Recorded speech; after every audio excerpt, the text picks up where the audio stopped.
Right now, the stock market is sending signals that experienced investors have not seen this clearly aligned since 2007.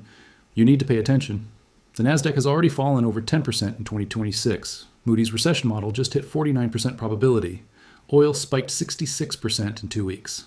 Most investors are doing exactly the wrong thing right now because nobody ever taught them what to actually do when the market turns against them. Here's what most financial channels will never tell you. Market crashes do not destroy wealth. They transfer it from the unprepared to those who saw it coming. I've personally navigated Black Monday, the dot-com collapse, the 2008 financial crisis, and the COVID crash, and came out wealthier on the other side every time. Not because I got lucky, not because I had a crystal ball, because I understood the 3 phases of every crash and had a clear plan for each one. Today, I am giving you that exact framework, adapted to the risks and opportunities that the market environment of 2025 and 2026 has placed in front of us. Before we dive in, I want to tell you about something that gives you a real daily edge before markets even open each morning. It is called MacroFinance Daily, my free daily newsletter published before market open, focused on the news and events most likely to move markets that day. In a market where a tariff announcement can move the S&P 4% overnight, and oil can spike 60% in 2 weeks, being informed before the bell matters. Whether you are a beginner or a seasoned professional, starting your day with MacroFinance Daily gives you a genuine and measurable competitive advantage over other investors. The link to subscribe is in the description below. It is free, it takes 30 seconds, and it may be the smartest financial move you make today. In this video, we cover the 3 phases of every market crash, what to do at each one, and how to position yourself to profit from the chaos. I will give you real, current market context as well, because 2025 and 2026 have already handed us textbook examples of every single phase we are about to discuss. By the end of this video, you will have a concrete framework, grounded in decades of real investing experience, that you can start applying right now. Let us start with the fundamentals. Market crashes are not rare, unpredictable disasters. They are regular recurring events that follow clear and recognizable patterns every time. Understanding those patterns before a crash hits is the single greatest advantage any investor can hold. That is exactly what we are going to build right now. The first type of market decline is a correction, a drop of at least 10% from a recent high. Since 1980, these have occurred every 1.2 years on average. Think of corrections as the market self-regulating. Prices drift ahead of fundamentals and the market trims them back. Now, they are healthy, normal, and usually brief. The second type is a bear market, a decline exceeding 20%. Since 1932, bear markets have arrived on average every 4 years and 8 months. Bear markets typically last around 289 days, roughly 9.5 months. But the bull markets that follow average 965 days, nearly 2.5 years. The math strongly favors staying invested, 9 months of pain to capture nearly 30 months of gains. That asymmetry is how long-term wealth is fundamentally built. The third type is a full market collapse, a drop of 30% or more, often rapidly. These are rare, but they are devastating when they arrive. The core message here: if you cannot mentally tolerate watching your portfolio decline sharply and hold through it, you should not be invested in equities at all. Now let me give you real current context, because right now, in April 2026, we are actively living through a textbook market setup. This is not theoretical. Between 2023 and 2025, the S&P 500 averaged over 21% per year, and the Nasdaq averaged 30% annually. Markets entered 2026 near all-time highs. But 2026 has been a completely different story. The S&P is down roughly 7% year to date. The Nasdaq has already fallen over 10%. 2 major shocks drove this reversal. The first was the April 2025 tariff announcement, Liberation Day, which triggered the biggest global market panic since the COVID crash. The VIX, the market's fear gauge, spiked above 60 during that shock, the same level we last saw during the COVID collapse of March 2020. The second shock was the Iran conflict. In late February 2026, the United States launched military operations against Iran. Iran retaliated by closing the Strait of Hormuz. The Strait of Hormuz carries approximately 20% of the world's daily oil supply. Its closure sent energy markets into immediate and severe shock. Oil prices surged from roughly $67 per barrel to over $110, a 66% spike in under 2 weeks. This matters enormously. Every U.S. recession since World War II, with the sole exception of COVID, was preceded by a sharp and sustained spike in energy prices. On top of this, Moody's AI-driven recession model places the probability of a U.S. recession at 49%, and that data predates the Iran war entirely. We are not yet in a technical crash. But the conditions that precede deep bear markets are aligning more clearly than at any point since 2007. This is serious. Now let us get into the 3 phases. Phase 1 is the euphoria phase, when irrational excitement drives prices far beyond what underlying fundamentals can possibly support. The euphoria phase is dangerous precisely because it feels magnificent. Everyone is making money, confidence is soaring, and the consensus becomes that nothing can go wrong. Before 2008, the signals were everywhere. A consumer spending boom, easy credit for almost anyone who asked, and a housing market that appeared to defy gravity. The recent version of euphoria ran from 2023 to 2025. Extraordinary stock gains, AI mania, and valuations stretched to historically extreme levels. The Shiller PE ratio climbed above 40, the second highest reading ever recorded in market history. The Buffett indicator reached 221% of GDP. The last time readings were this extreme was immediately before the dot-com collapse. That historical context alone should have been a clear and flashing warning signal. The AI investment boom carries genuine dot-com parallels. One major AI company commanded a $750 billion valuation, while projecting billions in annual losses, speculation detaching from fundamentals. There's a critical difference. Today's mega-cap tech companies have real earnings, unlike the dot-com casualties of 2001, built on wishful thinking with no viable revenue. But concentration risk is extreme. The top 10 S&P 500 companies now represent over 35% of the entire index. A sentiment shift at that scale ripples through everything. Another classic euphoria phase signal is surging retail participation. When everyone around you suddenly starts talking about investing, history says you're probably very close to a top. So what do you do when you recognize the euphoria phase? There are 4 concrete actions I have personally used across multiple market cycles over 25 years. First, evaluate and honestly minimize your risk exposure.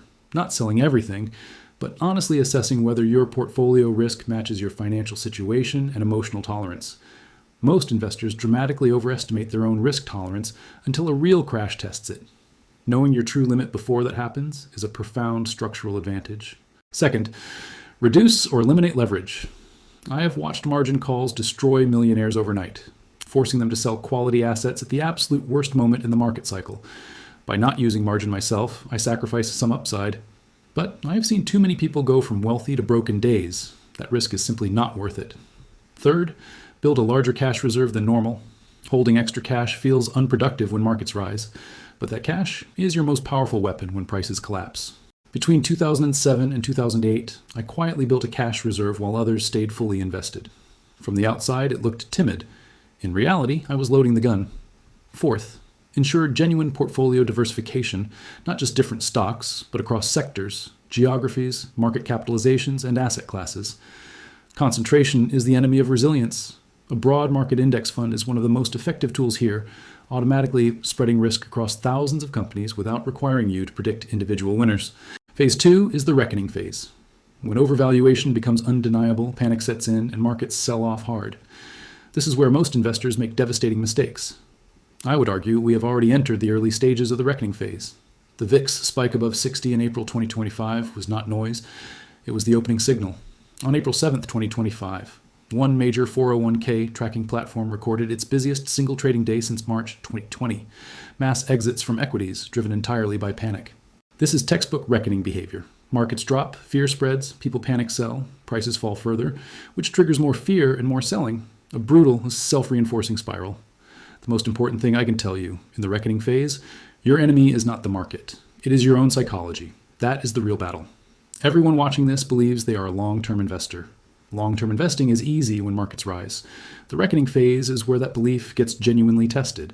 Let me share a story from Peter Lynch, one of the greatest investors of the modern era. He bought shares in Kaiser Industries after the stock had declined significantly. The company had zero debt, making bankruptcy virtually impossible. Lynch held on as the stock fell all the way under $10, and it eventually rebounded to $50. If you do not understand what you own and why, the reckoning phase will shake you out.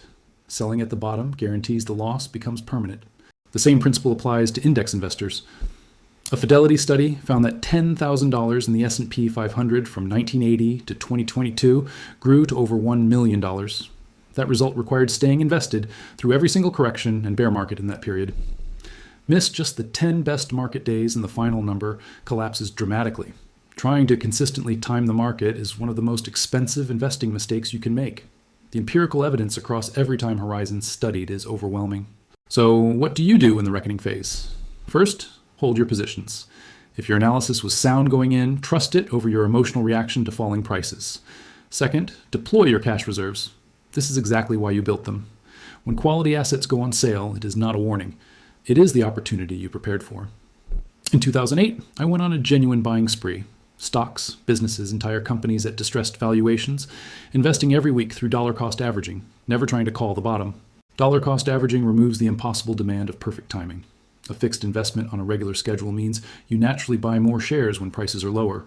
Third, protect and actively strengthen your income. During a recession, your cash flow is your most strategic asset. It is what funds the investing others simply cannot do. Consider building or expanding a side income stream. The more capital you deploy into discounted assets during a downturn, the stronger your position when the recovery begins.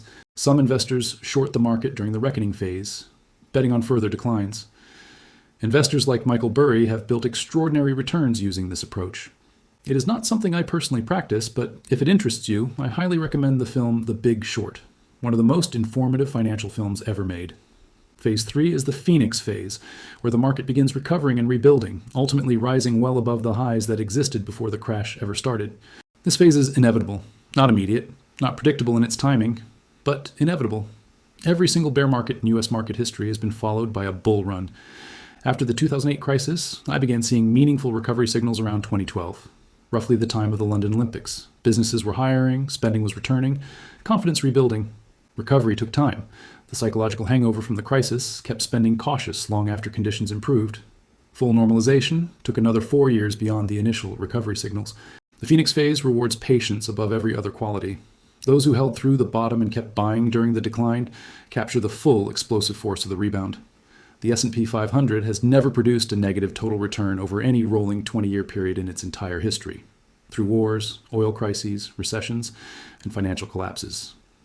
Let that sit with you. Every 20-year investor in U.S. market history has made money. The only way to violate that record is to sell during the panic. As of April 2026, we are not yet in the Phoenix phase. Recession risk remains elevated, oil prices are high, and the Iran conflict is far from resolved. The institutional consensus is not a catastrophic crash, but a meaningful correction, likely 15 to 30%, with the most pressure expected through mid to late 2026. But corrections always create opportunity. The investors best positioned now, with cash, diversification, and conviction in their holdings, will be first into the Phoenix rebound. Let me bring this together. 3 phases, 3 distinct psychological challenges, and 3 very different strategic requirements to navigate each one successfully. In the Euphoria phase, recognize the warning signals, reduce risk, cut leverage, build cash, and ensure genuine diversification across sectors, geographies, and asset classes. In the Reckoning phase, hold your convictions, deploy cash through dollar cost averaging, protect your income aggressively, and keep buying quality assets at the lower prices on offer. In the Phoenix phase, stay invested through the full recovery, resist locking in gains too early, and let compounding do exactly what it is designed to do. The behavior that destroys wealth across every phase is panic. Panic selling in the Reckoning, panic buying at the Euphoria peak, panic exiting in the early Phoenix. Knowledge is the antidote to panic. When you understand the cycle, hold a clear plan, and know why you own what you own, fear loses its power over your decisions. I have seen people with modest incomes build genuine wealth through multiple crashes by staying disciplined and invested, and I have watched millionaires lose everything to leverage and panic. The difference was never intelligence. It was never privileged access to information. The difference was always behavior, acting rationally when every instinct and every headline screams to sell. We are at a genuinely consequential moment in market history. The decisions you make over the next 12 to 24 months will compound significantly over the decade that follows.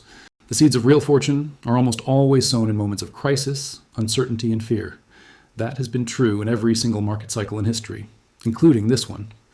Before you go, let me remind you one more time about MacroFinance Daily, my free newsletter published every morning before market open with the most market-moving news of the day.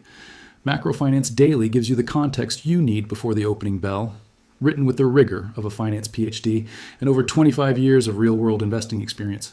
It is completely free. The subscription link is in the description. Join the thousands of investors who start every market day informed, prepared, and ahead of the news cycle. If this video gave you real value, if even one idea here changes how you think about this market moment, please share it with someone who needs to hear it. Hit subscribe, turn on notifications, and I will see you in the next video and tomorrow morning in MacroFinance Daily. Do not face this market without it.